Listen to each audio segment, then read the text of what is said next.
남편을 잃은 뒤 어떤 여자는 서서히 꺼져갑니다. 밥을 먹어도 맛을 모르고 아침이 와도 일어날 이유를 찾지 못합니다. 웃음은 사라지고 눈빛은 흐려지고 어느 순간부터 그녀는 살아있지만 살고 있지 않은 사람이 됩니다. 그런데 같은 상실을 겪고도 어떤 여자는 달라집니다. 슬픔을 지나면서도 눈에 빛이 생기고 걸음이 단단해지고 오히려 예전보다 더 깊고 따뜻한 사람이 되어갑니다. 저는 105년을 살면서 이 두 종류의 여자를 수없이 보아왔습니다. 그리고 오래전부터 한 가지 질문을 품어왔습니다. 무엇이 이 두 사람을 갈라놓는 것인가? 많은 분들은 이렇게 생각할 것입니다.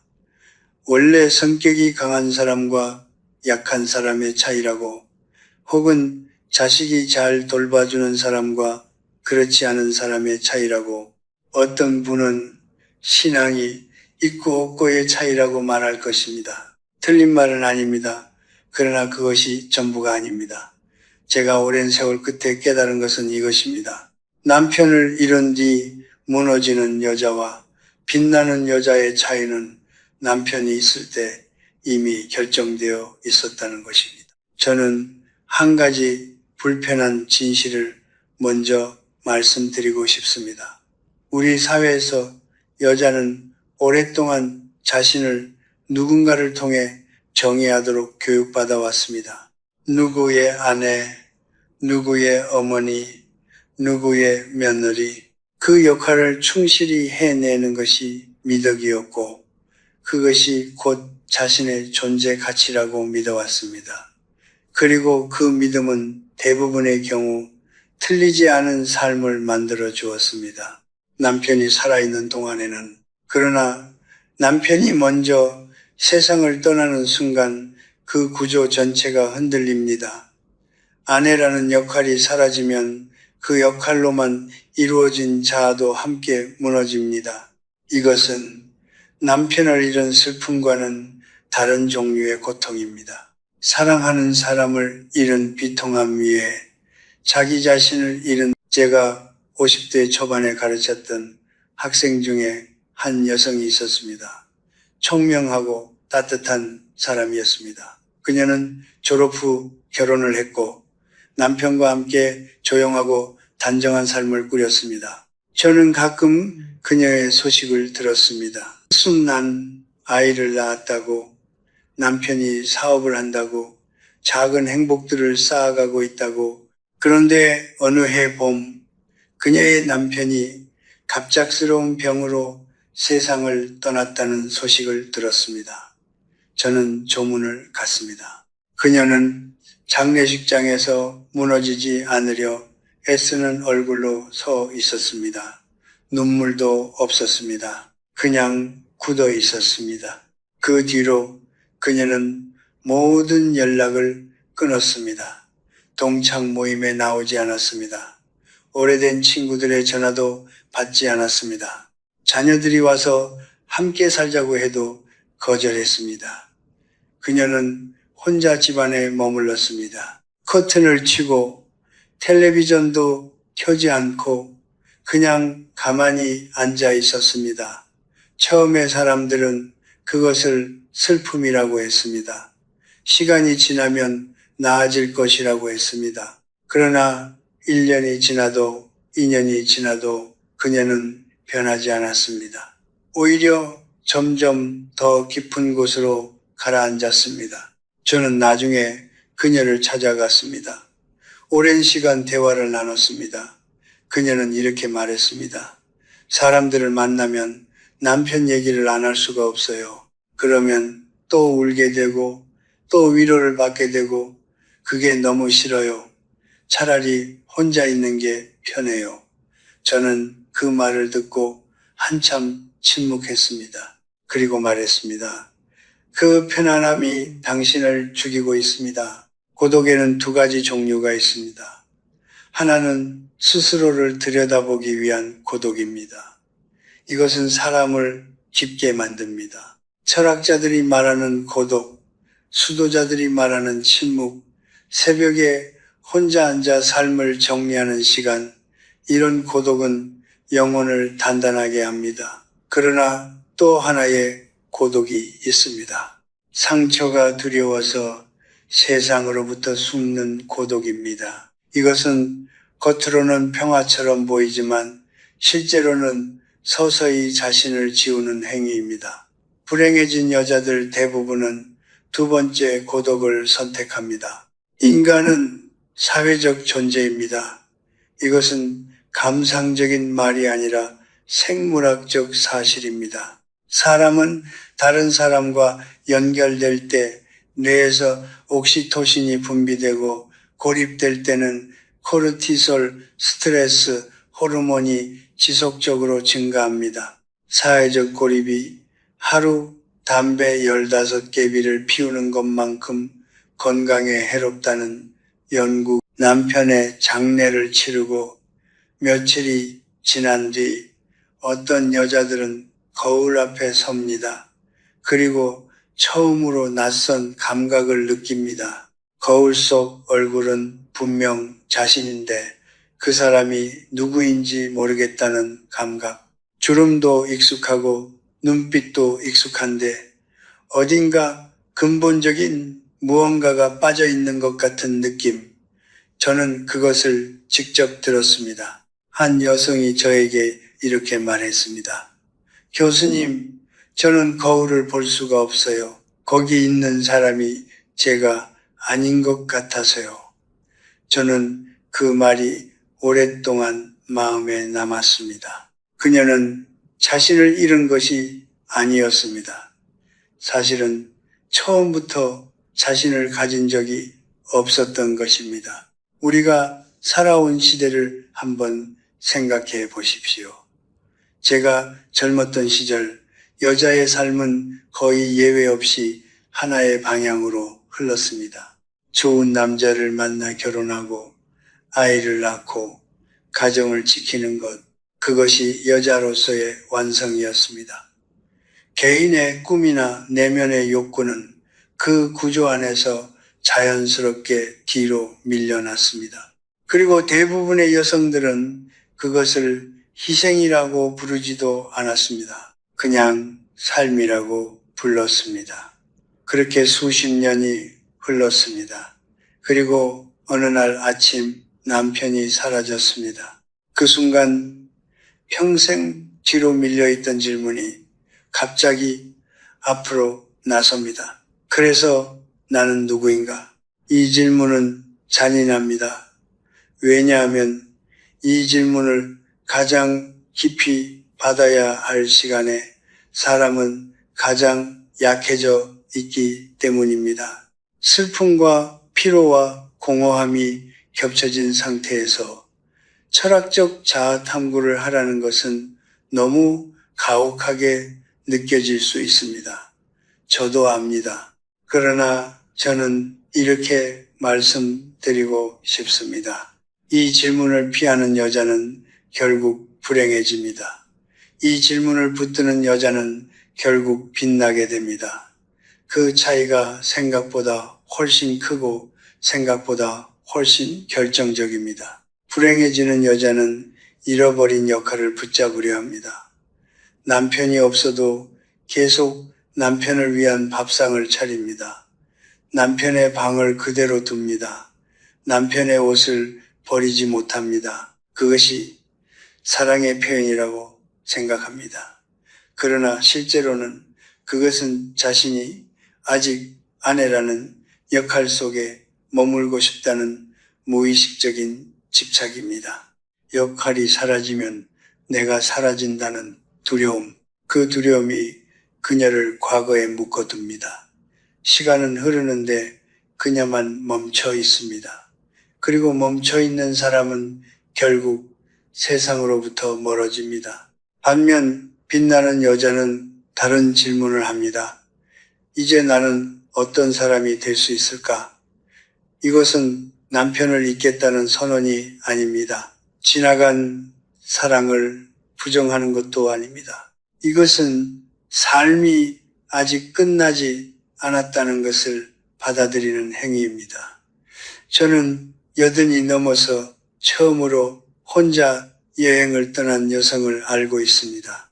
75세 처음으로 그림을 배우기 시작한 여성도 알고 있습니다. 그녀들은 무언가를 증명하려 한 것이 아닙니다. 단지 자신이 아직 살아있다는 것을 자신의 방식으로 확인하고 싶었던 것입니다. 저는 30살이었을 때 행복이란 누군가와 깊이 연결되는 데서 온다고 믿었습니다. 그것은 틀리지 않습니다. 그러나 105년을 살고 나서 저는 이것을 압니다. 연결은 아름답지만 연결에만 의존하는 사람은 언제나 취약합니다. 진정한 행복은 자기 자신과 저는 오랫동안 정원을 가꾸었습니다. 젊은 시절부터 나이가 든 지금까지 작은 화분 하나라도 늘 곁에 두었습니다. 정원을 돌보면서 저는 한 가지 단순한 진리를 배웠습니다. 아무것도 하지 않으면 꽃은 피지 않는다는 것입니다. 물을 주지 않으면 시들고 햇빛을 차단하면 노랗게 변하고 잡초를 뽑지 않으면 결국 좋은 것들이 자라날 자리를 빼앗깁니다. 사람의 내면도 똑같습니다. 돌보지 않으면 황폐해집니다. 아무리 한때 아름다웠던 정원이라도 손길이 끊기면 결국 거친 땅으로 돌아갑니다. 남편을 잃은 뒤 무너지는 여자와 빛나는 여자의 차이는 바로 여기에 있습니다. 자신의 내면 정원을 계속 돌보기로 선택하느냐, 아니면 그 문을 닫아 걸고 들어가기를 포기하느냐, 고독에 대해 한 가지 더 깊은 이야기를 드리고 싶습니다. 한국어에는 참 묘한 구분이 있습니다. 외로움과 고독, 이 두 단어는 비슷해 보이지만 전혀 다른 세계를 가리킵니다. 외로움은 누군가를 원하는데 없는 상태입니다. 결핍에서 오는 감정입니다. 반면 고독은 스스로 선택한 홀로 있음입니다. 채워지지 않은 것이 아니라 자기 자신과 마주하기 위해 일부러 비워둔 공간입니다. 불행해지는 여자는 고독을 견디지 못해 외로움 속으로 빠져듭니다. 빛나는 여자는 외로움을 통과해 고독에 이릅니다. 그 차이는 방향의 차이입니다. 하나는 안으로 들어가는 것이고 하나는 밖으로만 도망치려는 것입니다. 저는 90이 넘은 뒤로 매일 아침 1시간을 혼자 앉아 보냅니다. 아무것도 하지 않는 것처럼 보이지만 사실 그 시간에 저는 가장 많은 것을 합니다. 어제 있었던 일들을 조용히 되새기고 오늘 감사할 것들을 떠올리고 오래전 떠난 사람들의 얼굴을 기억합니다. 그 시간이 없으면 저는 하루를 제대로 살 수 없습니다. 많은 분들이 저에게 묻습니다. 100살이 넘어서도 어떻게 그렇게 맑은 눈을 유지하느냐고 저는 이렇게 대답합니다. 매일 아침 자신과 만나기 때문이라고. 자신과의 만남을 게을리하는 사람은 결국 자기 자신이 낯선 사람이 됩니다. 빛나는 여자들에게는 공통점이 있습니다. 그녀들은 고독한 시간을 허투루 쓰지 않습니다. 어떤 이는 매일 아침 짧은 산책을 합니다. 어떤 이는 일기를 씁니다. 어떤 이는 오래된 책을 다시 읽습니다. 어떤 이는 조용히 기도를 하거나 명상을 합니다. 그 형식은 다르지만 본질은 같습니다. 자기 자신과 마주 앉는 시간을 의도적으로 만든다는 것입니다. 이것은 외로움을 달래기 위한 행위가 아닙니다. 이것은 자신을 잃지 않기 위한 아주 조용하지만 아주 단호한 훈련입니다.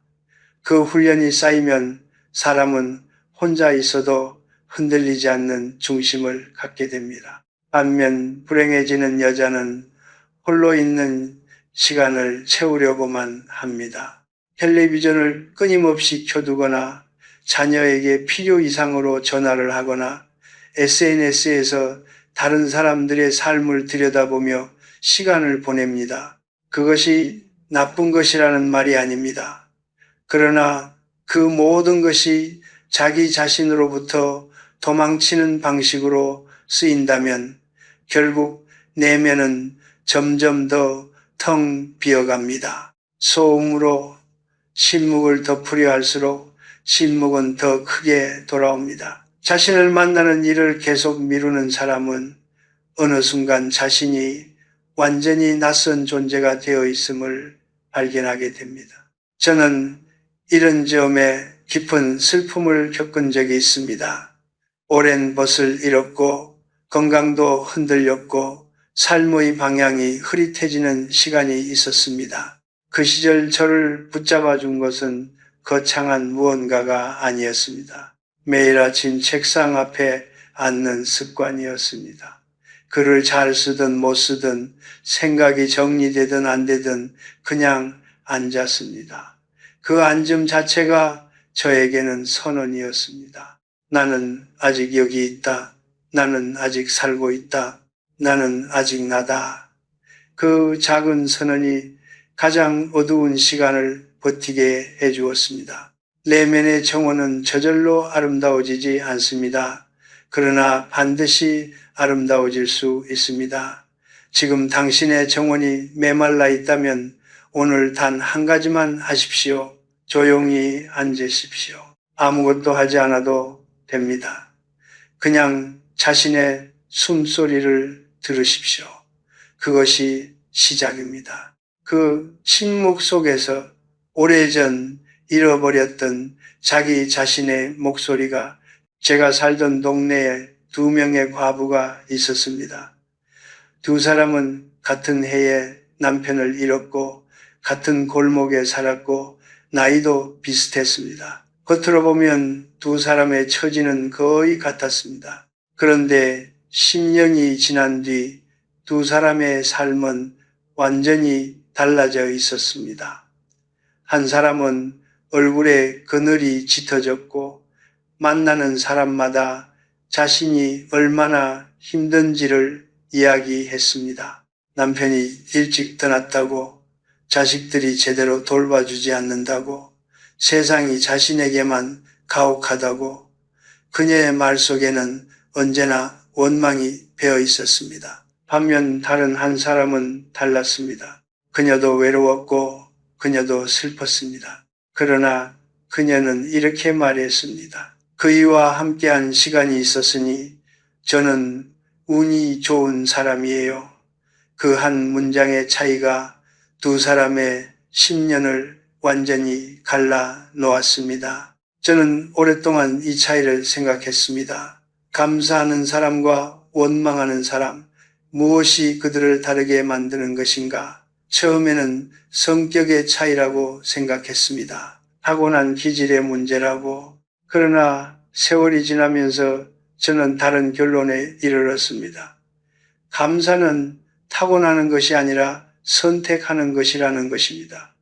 그것은 감정이 아니라 태도입니다. 그리고 그 태도는 훈련으로 길러집니다. 좋은 일이 생겼을 때 감사하는 것은 누구나 할 수 있습니다.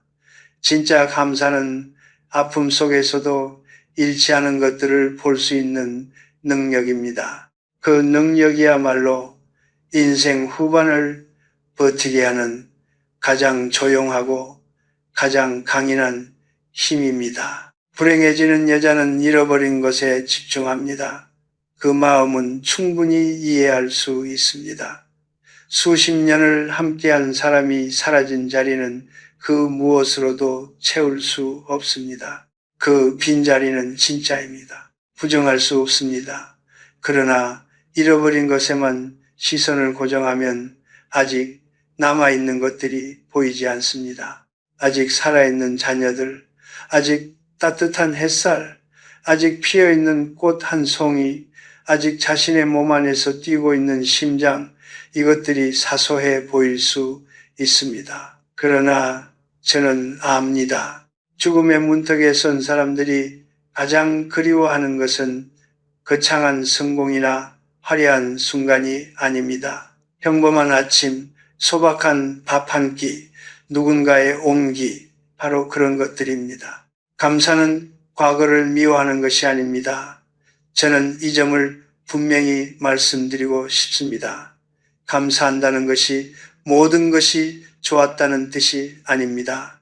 남편과의 세월 속에 힘들었던 날도 있었을 것입니다. 다 됐던 날도 있었을 것이고 서운했던 날도 있었을 것입니다. 감사는 그것들을 지우는 것이 아니라 그럼에도 불구하고 그 시간이 내 삶의 일부였다는 것을 인정하는 것입니다. 좋은 것도 나쁜 것도 포함해서 그 모든 것이 지금의 나를 만들었다는 것을 받아들이는 것입니다. 그 수용이 이루어질 때 사람은 비로소 과거에 붙들리지 않고 앞으로 걸어갈 수 있게 됩니다. 심리학자들의 연구에 따르면 매일 감사한 것 3가지를 기록하는 사람은 그렇지 않은 사람보다 삶의 만족도가 현저히 높고 우울증 발생률이 낮으며 신체 건강도 더 양호하게 유지된다고 합니다.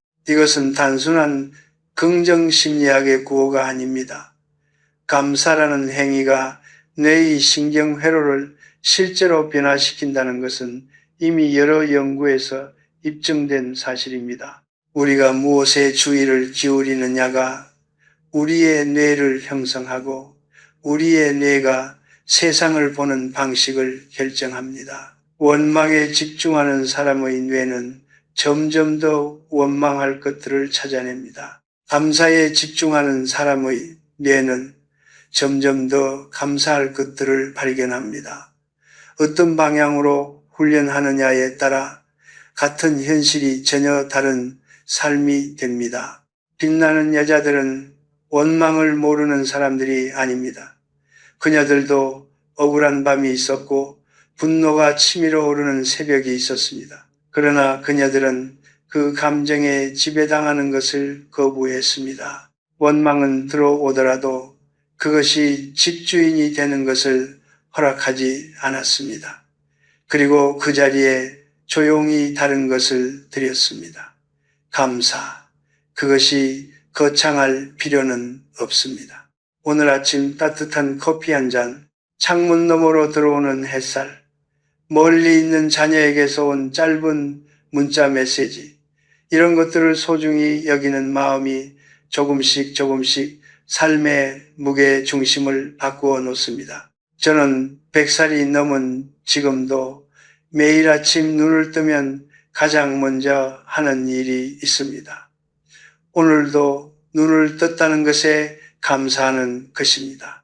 어떤 분들은 그것이 너무 소박하다고 생각할 수 있습니다. 그러나 저는 압니다. 그 소박한 감사 하나가 하루 전체의 색깔을 바꿉니다. 제가 100살이 넘어서도 매일 아침 책상 앞에 앉는 이유가 있습니다. 글을 써야 하기 때문만은 아닙니다. 강의를 준비해야 하기 때문도 아닙니다. 단지 그 시간이 저에게 오늘 하루를 살아야 할 이유를 주기 때문입니다. 따뜻한 차 한 잔을 손에 쥐고 창밖의 빛이 서서히 바뀌는 것을 바라보고 어제 미처 다 쓰지 못한 생각들을 종이 위에 내려놓는 그 시간, 그것이 거창한 사명이나 대단한 목표는 아닙니다. 그러나 저에게 그것은 충분합니다.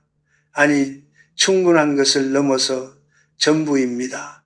살아온 세월이 길수록 저는 더욱 확신하게 됩니다. 인간에게 필요한 것은 위대한 이유가 아니라 오늘 아침 눈을 떠야 할 작은 이유 하나라는 것을 남편을 잃은 뒤 불행해지는 여자들에게는 공통된 패턴이 있습니다. 그녀들은 의미를 외부에서 기다립니다. 누군가 자신을 필요로 해주기를 기다리고 자녀가 찾아오기를 기다리고 무언가 중요한 일이 생기기를 기다립니다. 그러나 아무도 오지 않는 날, 아무것도 일어나지 않는 날 그녀들은 무너집니다. 오늘도 아무 의미 없는 하루였다고 느낍니다. 그리고 그 느낌이 반복될수록 삶은 점점 더 무거워집니다. 기다림은 사람을 수동적으로 만들고 수동적인 사람은 결국 삶의 주인이 되지 못합니다. 의미는 오는 것이 아닙니다. 찾는 것입니다. 그리고 더 정확히 말하면 만드는 것입니다. 저는 60 중반에 오랜 친구를 하나 잃었습니다.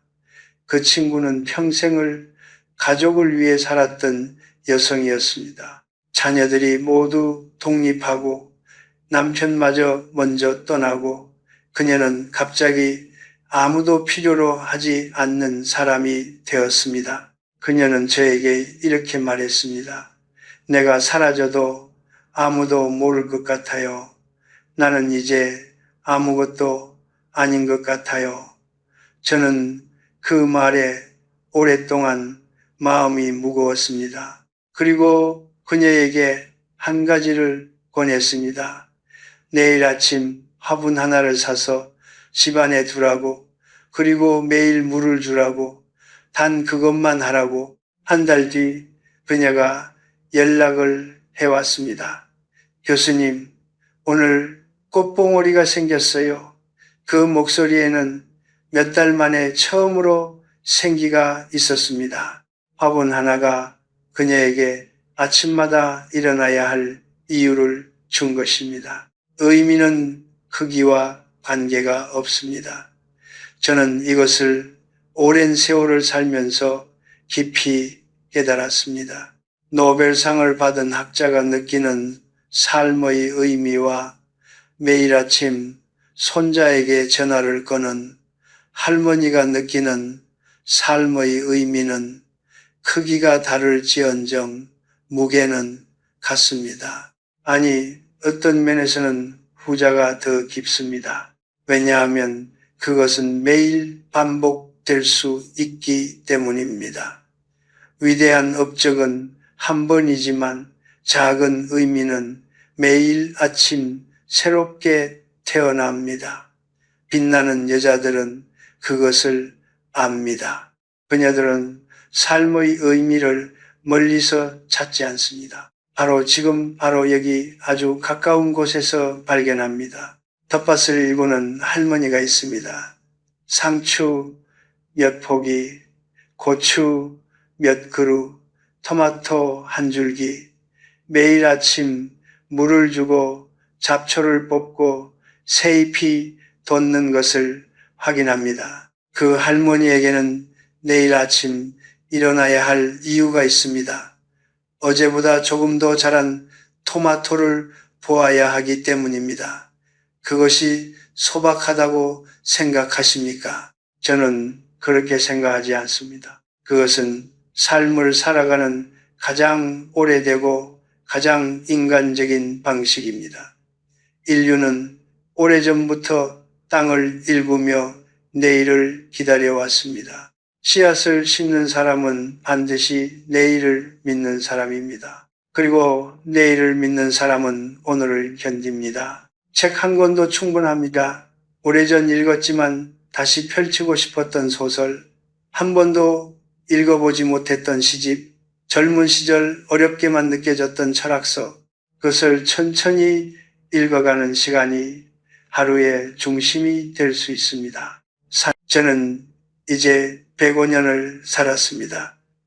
그 세월 속에서 저는 수많은 탄생과 수많은 죽음을 보았습니다.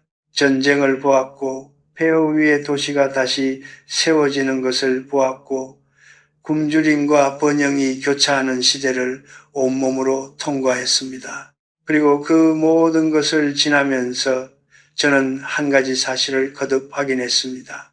인간은 생각보다 훨씬 강하다는 것입니다. 특히 여자는 그렇습니다. 저는 전쟁 속에서 가족을 지킨 여자들을 보았습니다. 가난 속에서 자녀를 키워낸 여자들을 보았습니다. 그리고 사랑하는 사람을 잃고도 다시 일어선 여자들을 보았습니다. 그녀들이 특별히 강하게 태어난 것이 아닙니다. 그녀들은 그저 다른 선택을 했을 뿐입니다.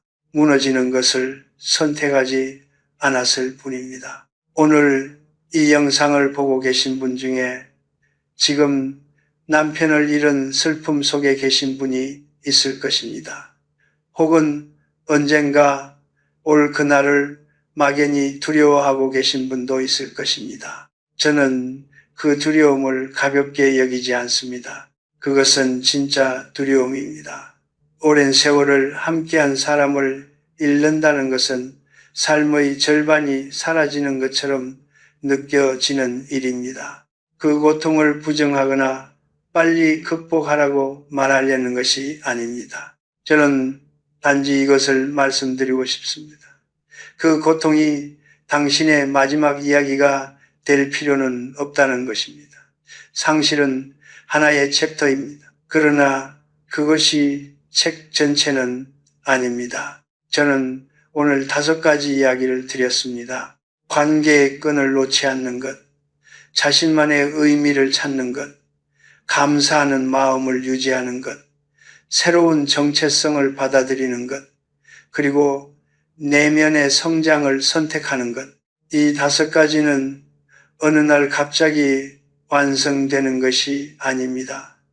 매일 아침 아주 조금씩 아주 작은 선택들이 쌓여서 만들어지는 것입니다. 사람들은 종종 변화를 거대한 결심으로 생각합니다. 그러나 진짜 변화는 소리 없이 옵니다. 매일 아침 조용히 앉는 것, 오늘 감사한 것 하나를 떠올리는 것, 오래된 친구에게 짧은 안부를 전하는 것, 이런 것들이 모여서 어느 날 문득 자신이 달라져 있음을 발견하게 됩니다.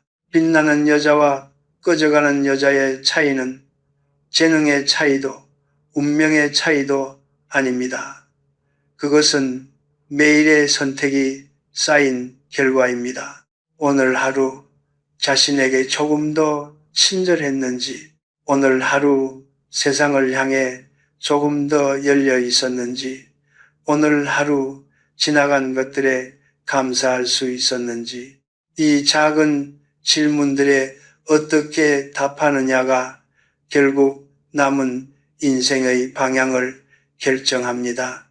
그리고 저는 압니다. 지금 이 영상을 끝까지 보고 계신 분이라면 이미 그 선택을 향해 걸어가고 있다는 것을 찾고자 하는 사람은 이미 절반은 찾은 것입니다. 제 나이 또래의 사람들을 보면 가장 후회하는 것이 무엇인지 알 수 있습니다. 더 많은 것을 갖지 못한 것을 후회하는 사람은 거의 없습니다. 더 많이 사랑하지 못한 것, 더 오래 머물지 못한 것, 더 깊이 자신을 들여다보지 못한 것을 후회합니다. 그리고 가장 많이 듣는 말은 이것입니다. 좀 더 일찍 알았더라면. 저는 오늘 여러분께 그 기회를 드리고 싶습니다. 지금 이 순간이 더 일찍 아는 그 순간이 되기를 바랍니다. 오늘이 남은 인생에서 가장 이른 날이기 때문입니다. 인생의 후반부는 잃어가는 시간이 아닙니다. 저는 그것을 확신합니다.